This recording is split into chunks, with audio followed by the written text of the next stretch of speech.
Olá, queridos, que a graça e a paz de Deus e de Cristo seja abundante em nossa vida nesse dia. Hoje, dando sequência à nossa série de estudos, falando sobre as cartas, agora propriamente dito, trabalhando as cartas.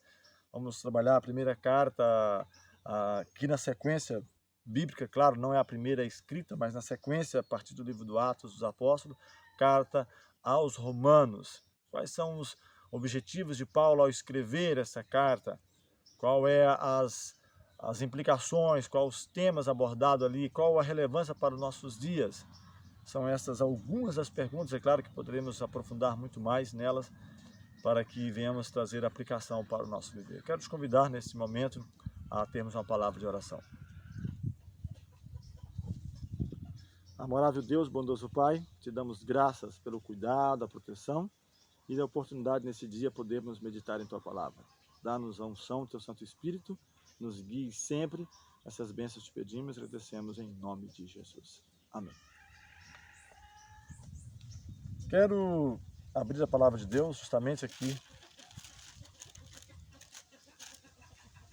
no capítulo 1 da carta aos Romanos, versículo 7, onde o apóstolo escreve o seguinte: a todos os amados de Deus que estáis em Roma, chamados para ser de santos, graça a vós outros e paz, da parte de Deus nosso Pai e do Senhor Jesus Cristo. Talvez você tenha se perguntado, não sei, sempre nos nossos estudos trabalhamos graça e paz. Isso é algo constante nas cartas, raras exceções, onde o apóstolo manifesta da parte de quem é a sua autoridade. Fala graça e paz, da parte de Deus nosso Pai e do Senhor Jesus Cristo. A quem ele se dirige? Diz a todos os amados que estáis em Roma. Paulo demonstrou em vários momentos vontade, desejo de ir Roma, visitar Roma. Essa carta provavelmente tenha sido escrita no ano 57 da era cristã. Paulo, diferente de outras, ele não havia estado ali, não havia fundado a igreja de Roma. Ele manda esta carta como uma preparação para a sua posterior visita. Estudos anteriores, onde nós trabalhamos ali nos Atos dos Apóstolos, onde Paulo faz a última viagem a Jerusalém, ele menciona isso, o desejo de visitar Roma e de passagem de visitar a Espanha e tirar um tempo para estar em Roma. Estar também em Roma, um projeto de ir até a Espanha, mas de passar uma temporada ali em Roma. E ele manda essa carta a todos os amados que estavam em Roma, não explica, quem sabe, os motivos por estar em Roma, alguns, quem sabe, já com objetivos, projetos, ou quem sabe dos próprios judeus que haviam sido levados cativos naquela diáspora, dispersão que houve, mas ele, de certa forma, ele manda a todos. Havia uma igreja também em Roma, apesar de ser o centro do mundo na época, o império que dominava e onde a capital estava ali, perseguições, dificuldades, problemas, mas mesmo ali havia crentes. Ele manda uma mensagem, uma carta a essas pessoas que estavam em Roma. Quero pegar um texto que está na própria carta, capítulo 15, verso 4, é claro, vamos pegar algumas ideias gerais. O tempo não nos permitiria trabalharmos toda a carta, é claro, teríamos que ter muito tempo para isso, mas aqui ele fala algo que nos chama a atenção, falando aqui sobre a importância daquilo que está escrito, da palavra de Deus. Pois tudo quanto outrora, quanto no passado foi escrito, para o nosso ensino foi escrito, a fim de que pela paciência e pela consolação das Escrituras tenhamos esperança. O Novo Testamento estava sendo formado. A Bíblia que eles tinham na época era o Antigo Testamento. Estava sendo formado aqui o Novo, os 4 Evangelhos, do qual nós já trabalhamos, livro Atos dos Apóstolos, e aqui as cartas sendo escritas. Ele fala, tudo que foi escrito no passado para o nosso ensino foi escrito, para que pela paciência, a consolação das Escrituras tenhamos esperança. Você e eu tenhamos esperança. Ele dá essa segurança. Qual é o assunto principal da carta? Paulo fala do pecado universal, algo para todos, que todos nós somos pecadores. Não importa se judeu, se gentil, se grego, todos nós estamos debaixo do pecado. Isso é bem claro.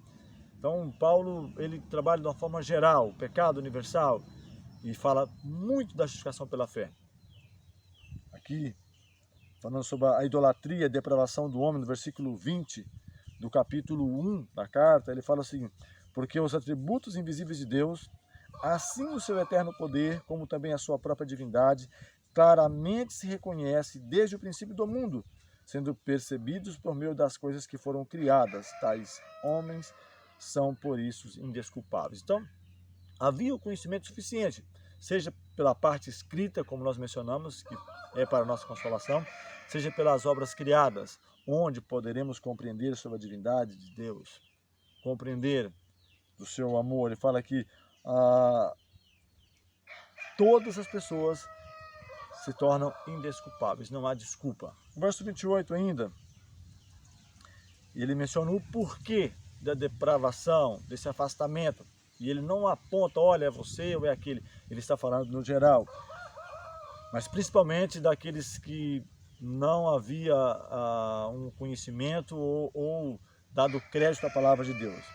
Verso 28 do capítulo 1, ele fala assim: e por haverem desprezado o conhecimento de Deus, o próprio Deus os entregou à disposição mental, ou a uma disposição mental reprovável para praticarem coisas inconvenientes.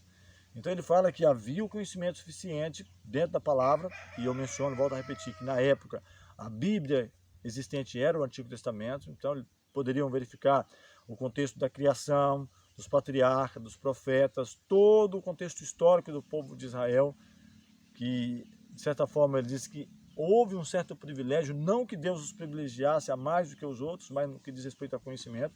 Paulo fala na sequência sobre isso, onde ele pergunta no capítulo 3, respondendo objeções, qual é a vantagem do judeu, ou qual é a utilidade da circuncisão? Ele fala sobre muitos aspectos, principalmente porque aos judeus foram confiados os oráculos de Deus, ou foi dado a eles o privilégio de ser representantes de Deus a outras nações. E que infelizmente falamos sobre isso no nosso trabalho sobre o Antigo Testamento, eles querendo ser igual às outras pessoas, se afastaram do Senhor, querendo ser igual, querendo imitar o costume das nações. Mas aí, falando sobre a questão de pecadores, no versículo 9 do capítulo 3, ele diz, mas o que se conclui? Será que por eles terem sido chamados para serem representantes, tem alguma vantagem? Ele fala ainda, temos qualquer vantagem? De forma nenhuma, pois já temos demonstrado que todos, tanto judeus quanto gregos, estão debaixo de pecado. Então ele menciona que todas as pessoas estão debaixo do pecado. Judeus, gregos, todos, sem exceção. Não há privilégio nesse aspecto. Todos nós nascemos pecadores e, portanto, necessitamos da graça de Deus. O capítulo 5 é para que, como nós mencionamos, é uma ideia geral, uma pequena pincelada de cada parte, ou as partes principais. No capítulo 5 ele fala agora da justificação pela fé. E ele menciona, justificados, pois, mediante a fé. Capítulo 5, a partir do versículo 1. Temos paz com Deus, por meio de quem? Por meio de Jesus Cristo. Esse era o tema principal.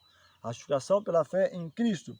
Por intermédio de quem obtivemos igualmente acesso pela fé a esta graça na qual estamos firmes e gloriamos na esperança da glória de Deus. Então, para todos, há esperança, ele menciona. E não somente isso, mas também nos gloriamos na própria tribulação, sabendo que a tribulação produz perseverança, a perseverança experiência e a experiência esperança. Ora, a esperança não confunde, porque o amor de Deus é derramado em nosso coração pelo Espírito Santo que nos foi outorgado. Então, isso é maravilhoso para nós. Para ele escreve, e para nós também. O verso 12 do mesmo capítulo, ele fala ainda, portanto, assim como por um só homem entrou o pecado no mundo, e pelo pecado a morte, assim também a morte passou por todos, visto que todos pecaram. Agora, qual é a solução para isso? Todos pecaram. Capítulo 6 ele fala, livres do pecado pela graça. Ele faz uma pergunta, que diremos, pois? Permaneceremos no pecado para que a graça seja mais abundante? Nós que fomos mortos para o pecado? Ele já fala no contexto de sermos evangelizados, de ter sido evangelizado, de arrepender, converter, e ele fala com respeito ao batismo. Ele fala, o versículo 3 do capítulo 6, ou porventura ignorais que todos nós que fomos batizados em Cristo Jesus, fomos batizados em sua morte? E ele fala ainda no versículo 4, fomos, pois, sepultados com ele na morte pelo batismo, para que, como Cristo foi ressuscitado dentre os mortos pela glória do Pai, assim também andemos nós em novidade de vida. Então, o que o Senhor propõe? Todos nós temos pelo menos duas coisas em comum. Nascemos pecadores.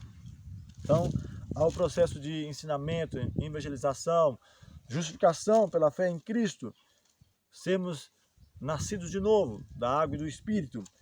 E aqui no capítulo 8, versículo 31, ele fala algo que para nós é muito bonito.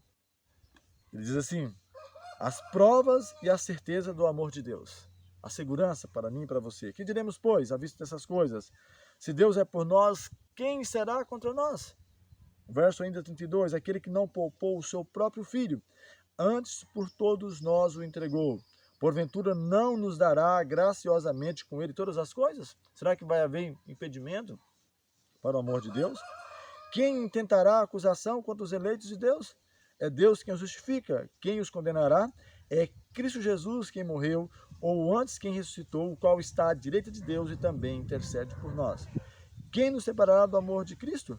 Será a tribulação, a angústia, a perseguição, a fome, a nudez, o perigo, a espada? Nada disso.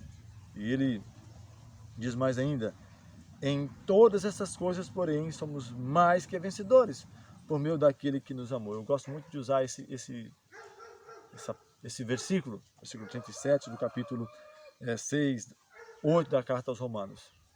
Ele diz que somos mais que vencedores em Cristo. Ele diz que estou bem certo, verso 38 ainda, de que nem a morte, nem a vida, nem os anjos, nem os principados, nem as coisas do presente, nem do porvir, nem altura, nem profundidade, nem qualquer outra criatura poderá nos separar do amor de Deus que está em Cristo Jesus, nosso Senhor. Esta é a certeza para mim e para você.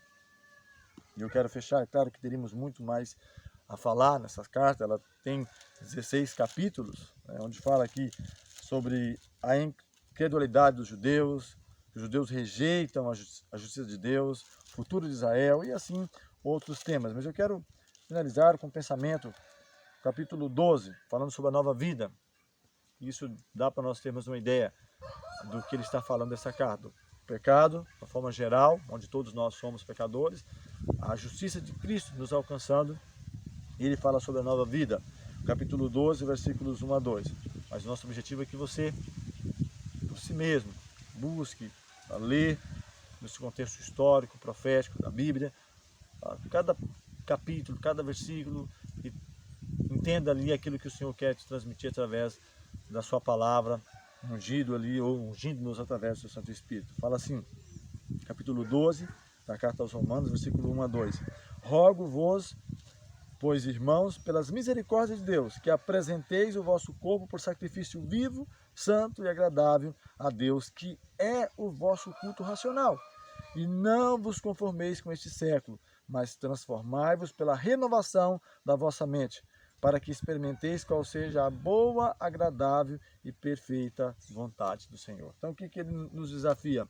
Rogo-vos que não vos conformeis com este século, com este mundo, mas sejais transformado pela renovação do vosso entendimento, da vossa mente, para que possa alcançar tudo aquilo que o Senhor deseja para nós, que é vencermos a cada dia, sermos vencedores e estarmos com Ele em glória, em majestade, quando Ele retornar para buscar a sua igreja. Nosso próximo tema, na sequência, vamos estar falando sobre a primeira carta aos Coríntios, uma ideia também geral, alguns pontos principais, alguns versículos, para que assim venhamos crescer a cada dia na graça e no conhecimento do Senhor. Vamos orar mais uma vez.